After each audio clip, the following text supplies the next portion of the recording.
नमस्कार दोस्तों, आज हम हिस्ट्री के एक महत्वपूर्ण टॉपिक कथनों के बारे में पढ़ेंगे। कथन हमेशा किसी न किसी एग्ज़ाम में ज़रूर पूछे जाते हैं, चाहे वो नेट का एग्ज़ाम हो, पीजीटी का एग्ज़ाम हो या टीजीटी का एग्ज़ाम हो। तो आइए करते हैं वीडियो शुरू। पहला कथन है यहाँ पर, अब समय का तकाजा है कि आप अपने हाथों में तलवार लेकर अपने सामान्य व्यापार का प्रबंध करें। तो ये कथन है जेरोल्ड ओंगियार का, जो कि उन्होंने 1677 में कहा। नेक्स्ट है, मैं अकेला हूँ और अकेला ही जा रहा हूँ, मैं अपनी निर्बलताओं के पुलिंदे को अपने साथ ले जा रहा हूँ, अस्तु कुछ भी हो, मैंने अपनी किश्ती दरिया में डाल दी है। तो ये कथन औरंगजेब का था अपने पुत्र आजम के लिए। नेक्स्ट है, हमारे लिए यही समय है कि हम अब विदेशियों को हिंदू देश से निकालकर अक्षय कीर्ति प्राप्त कर लें। हमें सूखे वृक्ष की जड़ों पर प्रहार करना चाहिए, शाखाएं तो अपने आप गिर जाएंगी। हमारे प्रयत्नों से हिंदुस्तान में कृष्णा से अटक तक मराठों का झंडा फहराएगा। तो ये शब्द पेशवा बाजीराव प्रथम का है साहू के लिए।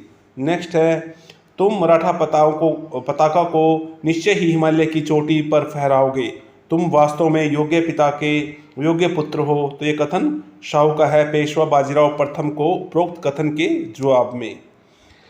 नेक्स्ट है, महाराष्ट्र में ऐसा कोई भी घर नहीं था जिसमें किसी न किसी आदमी के लिए शोक न मनाया हो। अनेक घर तो ऐसे थे जिनके घर के मालिक मारे गए थे, और नेताओं की तो पीढ़ी की पीढ़ी तलवार के एक वार से ही मौत के घाट उतार दी गई। तो ये कथन जदुनाथ सरकार का है, पानीपत के तृतीय युद्ध में हुई मराठा क्षति के संदर्भ में। नेक्स्ट है, दो मोती टूट गए, सोने की 27 मोहरें खो गई, और चांदी तांबे की हानि का तो अनुमान ही नहीं लगाया जा सकता। तो यह कथन पेशवा को पानीपत के तृतीय युद्ध में हुई मराठा क्षति की एक जानकारी एक पत्रवाहक ने इन शब्दों से प्राप्त हुई थी। नेक्स्ट है, मराठा सेना की मुकुटमणि पानीपत में खो गई, और इस युद्ध के पश्चात मराठों का अखिल हिंदू साम्राज्य की स्थापना का स्वप्न धूमिल हो गया। तो ये जदुनाथ सरकार का कथन है। नेक्स्ट है, सूरजमल जाट जाति की आंख का तारा और चमकता हुआ दीपक था। तो ये कथन सैयद गुलाम हुसैन का है। नेक्स्ट है, नाना फडणवीस के साथ मराठा शासन का समस्त विवेक तथा संयम चला गया, अथवा नाना की मृत्यु के साथ ही मराठों में सूझबूझ समाप्त हो गई। तो यह कथन ब्रिटिश रेजिडेंट पामर का है। नेक्स्ट है, डुप्ले ने भारत की चाबी मद्रास में तराश कर भयानक भूल की, क्लाइव ने इसे बंगाल में खोजा और प्राप्त कर लिया। तो ये मैरियट का कथन है। नेक्स्ट है दोस्तों, जब प्लासी की लड़ाई हो रही थी तब क्लाइव सो रहा था। तो यह कथन इतिहासकार ओर्म का है। नेक्स्ट है, ऐसा कोई युद्ध नहीं हुआ जिसके तत्कालिक तथा स्थायी परिणाम इतने महत्वपूर्ण हों।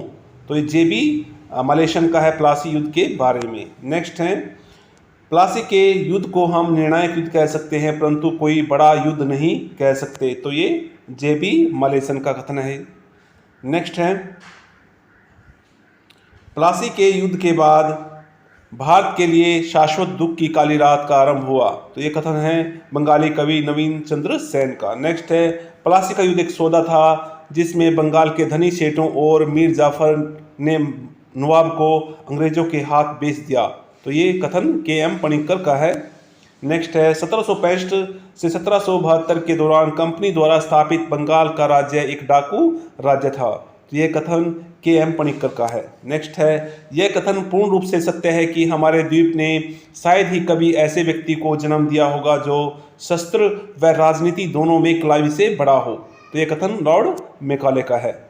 नेक्स्ट है, 1756-57 में बंगाल में जो राज्य क्रांति हुई वह मुख्यतः अथवा पूर्णतः यूरोपियन व्यापारी छावनी के द्वारा हिंदुस्तान प्रांत को जीत लेने के जैसी नहीं थी, बल्कि उसका स्वरूप स्वदेशी व्यापारी और साहूकार वर्ग तथा ब्रिटिशों के संयुक्त प्रयत्नों द्वारा विदेशी राज्य को उखाड़ फेंकने जैसा था।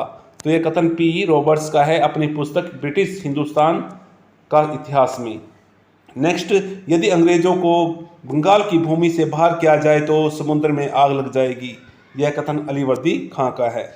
नेक्स्ट है, इस बूढ़े कुत्ते को जरा अच्छी तरह दाग दिया जाए तो अच्छा, यदि कंपनी ने ऐसा नहीं किया तो बंगाल में उसके लिए व्यापार करना असंभव होगा। तो यह कथन ओरम का है। 1752 में अलीवर्दी खां के बारे में क्लाइव को लिखा, क्योंकि नवाब ने अंग्रेजों पर कठोर प्रतिबंध लगा रखे थे। नेक्स्ट है, अंग्रेजों ने भारत को मुगलों से ही नहीं अपितु हिंदुओं, मराठों और सिखों से प्राप्त किया। यह कथन है W. हंटर का। नेक्स्ट है, मैं दावे के साथ कह सकता हूं कि हिंदुस्तान में कंपनी शासित क्षेत्र का 1/3 इलाका अब जंगल बन गया है, जहां केवल जंगली जानवर बसते हैं। तो यह कथन लॉर्ड कॉर्नवालिस का है 1779 में। नेक्स्ट है, मैं अंग्रेजों के स्थल साधनों को तो समाप्त कर सकता हूं, परंतु मैं समुद्र को नहीं सुखा सकता। ये कथन है हैदर अली का। कहीं कहीं टीपू सुल्तान भी पढ़ने को आता है। नेक्स्ट कथन है, हमने अपने शत्रु को प्रभावशाली ढंग से पंगु बना दिया तथा अपने मित्रों को भी शक्तिशाली नहीं बनने दिया, अथवा हमने अपने मित्रों को शक्तिशाली बनाए बिना ही शत्रु को पंगु कर दिया। लॉर्ड कॉर्नवालिस का कथन है तृतीय आंग्ल बंग मैसूर युद्ध के बारे में 1792 में संपन्न श्रीरंगपट्टम की संधि के संदर्भ में। नेक्स्ट है, पूर्व का साम्राज्य अब हमारे पैरों में है। यह कथन है पीटर ओबेर का लॉर्ड वेल्जली के समय हुए चतुर्थ आंग्ल मैसूर में श्रीरंगपट्टम के पतन पर प्रतिक्रिया देते हुए। कहीं कहीं पर हम इसको वेल्जली भी पढ़ते हैं। नेक्स्ट है, हैदर शायद ही कभी गलती करता था और टीपू शायद ही कभी रास्ते पर चलता था। तो ये कथन है कर्नल विल्क्स का। नेक्स्ट है, हैदर का जन्म राज्य बनाने के लिए हुआ और टीपू का जन्म उसे खोने के लिए। कर्नल विल्क्स का। नेक्स्ट है, इस दुर्दशा की व्यापार के इतिहास में कोई अन्य मिसाल नहीं मिलती। सूती कपड़ा बुनकरों की हड्डियां भारतीय मैदानों में बिखरी पड़ी हैं। तो यह कथन है लॉर्ड विलियम बेंटिंग का 1834-35 में लंदन भेजी गई एक रिपोर्ट में।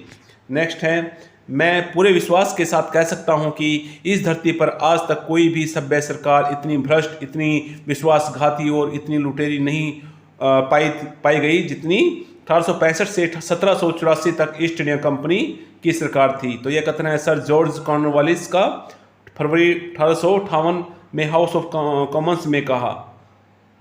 नेक्स्ट है, स्थायी बंदोबस्त के राजनीतिक लाभों ने इसकी आर्थिक हानियों को संतुलित कर दिया। तो यह कथन है सीटन कौर का। नेक्स्ट है, देसी जनता को शिक्षा प्रदान करना हमारा नैतिक कर्तव्य है। तो यह कथन है लॉर्ड हेस्टिंग्स का, लॉर्ड मोयरा। तो कहीं पर लॉर्ड मोयरा भी आता है। नेक्स्ट में एक क्वेश्चन आ चुका है। नेक्स्ट है, अवध के कथित अत्याचारों की खबरें सुनने के बाद जब मैंने वहां भूमि को पूरी तरह जूते हुए देखा तो खुशी से आश्चर्यचकित रह गया। मुझे नहीं लगता कि हम इतनी आबादी व इतने बड़े उद्योग के गवाह बन सकते हैं। तो यह है कथन बिशप हैबर का, नवाब गाजिउद्दीन हैदर के समय 1824-25 में अपनी अवध यात्रा के दौरान। नेक्स्ट है, एक अच्छी यूरोपीय पुस्तकालय की एक अलमारी का एक हिस्सा भारत और अरब के संपूर्ण साहित्य के बराबर मूल्यवान है। तो यह कथन है मैकाले का। नेक्स्ट है, यदि यह कहा जाता तो कि ज्ञान जागृति के फलस्वरूप हमारे भारतीय राज्य का खात्मा हो जाएगा, तो इस पर मेरा जवाब यह है कि नतीजा जो कुछ भी हो उन्हें ज्ञान लाभ कराना हमारा कर्तव्य ही है। यदि हिंदुस्तानियों को अज्ञान में रखने से ही यह देश हमारे साम्राज्य में रह सकता हो तो हमारा प्रभुत्व इस देश के लिए अभिशाप सिद्ध होगा और उसका अंत हो जाना ही आवश्यक होगा। तो यह कथन है चार्ल्स मेटकॉफ का। नेक्स्ट है, बिस्मार्क ने कहा कि राजनीतिक मित्रता में एक पक्ष अश्व, दूसरा पक्ष अश्वारोही होता है। आंग्ल सिख मैत्री में ब्रिटिश सरकार की स्थिति अश्वारोही तथा रणजीत सिंह की स्थिति अश्व जैसी थी। तो यह कथन है KN सिन्हा जी का।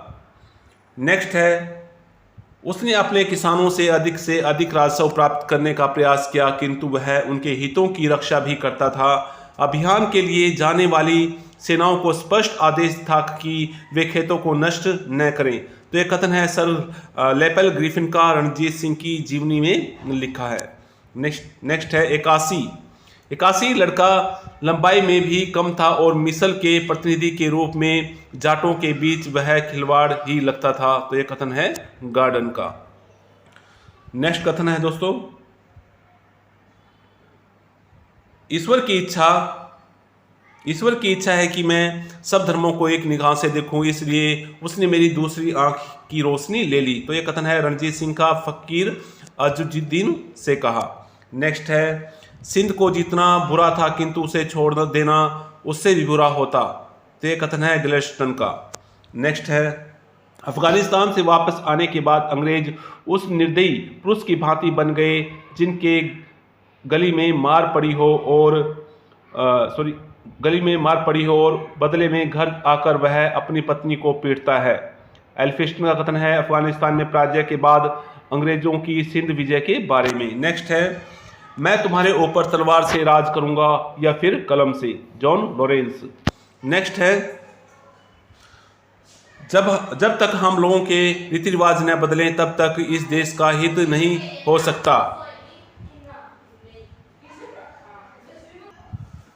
नेक्स्ट कथन है दोस्तों यहाँ पर, जब तक हम लोगों के रीति रिवाज न बदले तब तक इस देश का हित नहीं हो सकता, और जब तक हम खुद स्वराज्य चलाने में समर्थ न आ जाएगा तब तक अंग्रेजों के इस देश से चले जाने से कोई लाभ न होगा। फिर अंधेर गर्दी होगी और किसी का जान माल सुरक्षित न रहेगा। जबरदस्ती का बोलबाला होगा और कमजोर भूखों मरेंगे। उन्हें सब कुछ खोना होगा। इसलिए जो सुखी है उन्हें चाहिए कि वे अंग्रेजों के जाने की इच्छा न करें। तो यह है लोकहितवादी 1850 में। नेक्स्ट है, यह गिलास फल चेरी एक दिन हमारे मुंह में आ गिरेगा। तो यह कथन है लॉर्ड डलहौजी का 1851 में अवध के लिए कहा।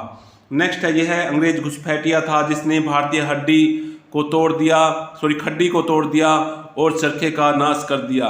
पहले इंग्लैंड ने भारतीय सूती माल को यूरोपीय मंडियों से बाहर निकाला और फिर भारत में जो सूती माल की जन्मस्थली थी अंग्रेजी माल को भेजकर सूती माल की बाढ़ ला दी।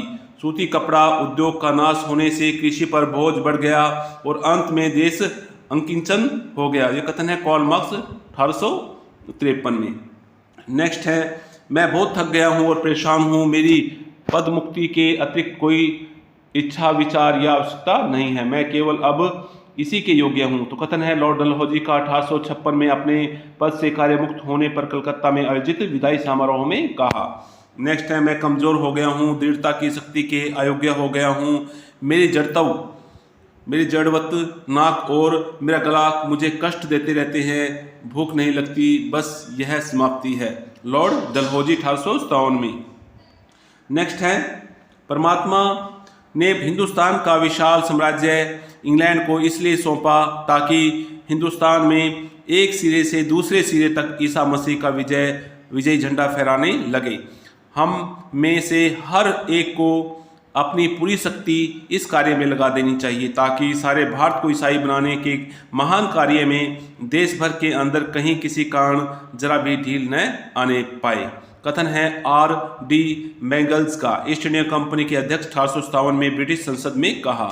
नेक्स्ट है, मेट का विद्रोह गर्मी की आंधी के समान आकस्मिक और क्षणिक था। यह बिना किसी पूर्व सूचना के आया, इससे अधिक क्षति हुई और फिर वह उसी तेजी से समाप्त हो गया। कथन है S.N. सेन का। नेक्स्ट है, यह सिंधिया इस विद्रोह में शामिल हो जाए तो अगले ही दिन हमें भारत छोड़ना पड़ेगा। कथन है लॉर्ड कैनिंग का। नेक्स्ट है, मादरे वतन भारत की विजय। कथन है अजीमुल्ला खान का 1857 की क्रांति के समय। नेक्स्ट है, 1857 का विद्रोह एक संस्थापित सरकार के विरुद्ध पूर्णतः देशभक्ति रहित और स्वार्थ सैनिक विद्रोह था जिसमें न कोई स्थानीय नेतृत्व ही था और न ही इसे सर्वसाधारण का समर्थन प्राप्त था। कथन है सर जॉन सीले का।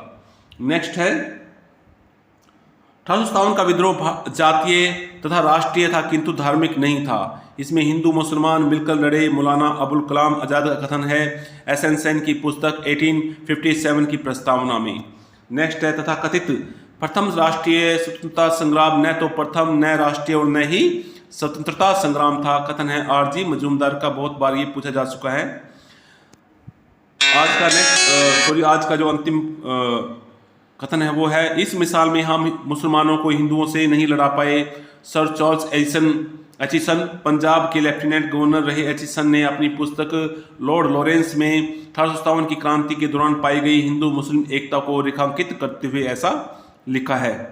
तो दोस्तों, अगर आपको आज की वीडियो पसंद आई है तो इसको ज़्यादा से ज़्यादा दोस्तों तक शेयर करें। अगर आप चैनल पे नए हैं तो चैनल को सब्सक्राइब करें। धन्यवाद।